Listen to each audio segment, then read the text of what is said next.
Pai das misericórdias e Deus de toda consolação, ouvi-nos. Que alegria estarmos de volta com o programa O Pai das Misericórdias, fazendo essa comunhão profunda entre a sua casa e o santuário e a sua casa, para juntos nós rezarmos ao Pai, entregando a Ele nossas vidas e também meditando a palavra de Deus, o ensinamento da igreja. Nós estamos trabalhando a catequese do Papa Francisco sobre as virtudes e os vícios, e hoje nós vamos falar ainda sobre a virtude da humildade. Se nós tomarmos o Evangelho de Lucas, capítulo 14, versículos de 8 a 11, vamos encontrar o seguinte, abre aspas, quando forem convidados a bodas, não te sentes no primeiro lugar, pois pode ser que seja convidado outra pessoa de mais consideração do que tu. E, vindo o que te convidou, te diga, cede o lugar a este. Terias então a confusão de dever ocupar o último lugar. Mas, quando fores convidado, vai tomar o último lugar, para que, quando vier o que te convidou, te diga, amigo, passa mais para cima. Então serás honrado na presença de todos os convivas, porque todo aquele que se exaltar será humilhado, e todo aquele que se humilhar será exaltado. Irmãos e irmãs, a humildade é tudo. É ela que nos salva do maligno e do perigo de nos tornarmos seus cúmplices. E a humildade é a nascente da paz no mundo e na igreja. Onde não há humildade, há guerra, há discórdia, há divisão. Deus deu-nos o exemplo disto em Jesus e Maria, a fim de que seja a nossa salvação e a nossa felicidade. E a humildade é precisamente a vereda, o caminho da salvação. No rol das virtudes cardeais e teologais não consta a humildade e, no entanto, é a porta de acesso a todas as outras virtudes. Por isso, concluo este ciclo de catequese refletindo sobre ela, porque nos permite enfrentar o mais mortífero de todos os vícios, ou seja, a soberba. A humildade, ao mesmo tempo que nos recorda que somos criaturas maravilhosas, não deixa perder de vista a nossa pequenez, tal como aconteceu com Maria. Ela, sabendo que era a mãe de Deus, não se envaideceu, mas colocou-se ao serviço da prima Isabel, que estava para ser mãe. Maria conservou-se sempre pequena, despojada de si mesma e livre de ambições. Como seu filho, mostra-nos que a humildade é a fonte de tudo. Então vejo, dentre as virtudes que o Papa colocou para nós, as virtudes cardeais, a humildade não está dentro dela, mas a humildade é a virtude que nos dá acesso a todas as outras virtudes. Porque se nós não formos humildes, se nós não aceitarmos a ser trabalhados, a ser moldados por Deus, a gente não cresce na virtude, a gente não cresce na proximidade com o que é santo, com o que é digno, com o que é honroso. Então começa pela humildade. É pela humildade que a nossa oração vai ser ouvida diante de Deus.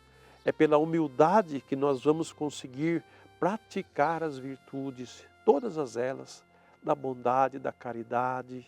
É a humildade que abre as portas para todas as graças que a Sagrada Escritura nos oferece.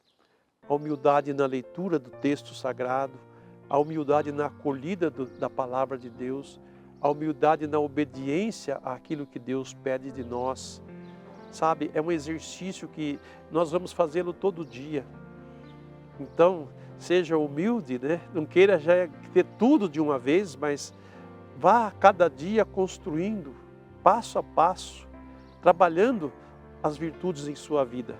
Eu tenho certeza que sua vida será muito mais leve, será muito mais fortalecida da graça de Deus, porque ao exercitarmos as virtudes, ao colocarmos em prática cada uma delas, nós vamos crescendo, nós vamos nos tornando cada vez mais a imagem e semelhança de nosso Senhor Jesus Cristo. Aí vamos nos tornar outros Cristos, que é o objetivo que o Evangelho tem para com todos nós. Então, se queremos ser homens e mulheres de Deus, nós precisamos prestar muita atenção nessa virtude e colocarmos ela em prática, né? E impedirmos que toda e qualquer atitude soberba roube de nós a graça de Deus. Porque o soberbo, ele não atribui a Deus a força, atribui a si mesmo a força. Então ele não tem a força de Deus, ele tem a sua própria força. E a sua própria força, ela não garante até o fim, por isso que cai. O soberbo cai, o humilde não cai. Porque o humilde, ele sabe que no momento que ele precisar, a graça de Deus é a sua força. A graça de Deus é o seu sustento.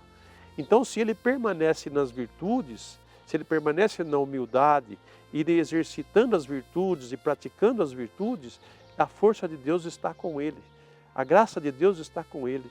Então, ele sempre será forte, sempre será vencedor do pecado e fortalecido cada vez mais na vivência das virtudes, que são práticas religiosas, práticas morais, que realmente dá dignidade ao homem e dá a nós sabedoria, porque essas coisas nos dão sabedoria, as virtudes nos dão sabedoria. A gente saberá ensinar os outros, ajudar os outros também a crescerem na graça. Por isso que o Papa vem nos ensinar, vem nos dar essa oportunidade de nós podermos refletir sobre estas coisas tão pouco faladas na igreja, né? Tão poucas ensinadas, né? Vamos fazer um encontro sobre virtudes, né? Vamos fazer um encontro sobre a humildade. Vamos crescer na humildade, vamos aprender a ser humildes. No mundo orgulhoso, no mundo prepotente, no mundo onde as pessoas acham que elas são deuses e que podem fazer o que quiserem, nós precisamos, com muita humildade, né, acolhermos esse pedido de Deus de exercitarmos a humildade. Porque assim como Jesus se fez pequeno para nos redimir, a nossa pequenez também será um canal de graça para todos aqueles que dela precisarem. Que o Espírito Santo encha o coração de todos vocês com as graças e as bênçãos dessas catequeses que nós fizemos com o Papa Francisco. São simples, são humildes, mas é o que nós conseguimos apresentar para vocês com muito carinho, com muito esforço, com muita confiança em Deus e podermos assim então dar um pouco esse momento de reflexão e de crescimento. E tenho certeza que muitos tiraram proveito disso, aprenderam com isso e estão vivenciando, estão exercitando, mas não pare só nisso não. Vá a fundo, né? Conheça mais sobre as virtudes, conheça mais sobre esses ensinamentos que o Papa nos deu a nós, para que você cresça cada vez mais na graça e no conhecimento de Deus, como é o desejo dele, e atingirmos assim a imagem e semelhança do seu divino Filho, que foi obediente até a morte e até a morte de cruz. Vamos rezar ao Pai das Misericórdias, para que Ele cele em nossos corações esse desejo de praticarmos a humildade e vivermos as virtudes. Pai das misericórdias e Deus de toda consolação, ouvi a súplica confiante que vos apresentamos neste momento. Acolhei este povo que vem, cheio de fé e esperança ao vosso santuário. Consolai os aflitos, socorrei os necessitados, enxugai as lágrimas aqui derramadas, amparai os fracos e recebei em vossos braços paternos estes filhos pródigos que voltam para vós. Dai-nos a graça de sermos instrumentos da vossa misericórdia na vida dos nossos irmãos, para que assim o vosso nome seja amado em nossa família e em nossa nação. Tudo isso vos pedimos por vosso Filho Jesus Cristo, que convosco vive e reina na unidade do Espírito Santo. Amém. Pai das misericórdias e Deus de toda consolação, ouvi-nos. Desça sobre você, sobre a sua casa e a sua família, a bênção do Deus misericordioso, que é Pai, Filho e Espírito Santo. Amém.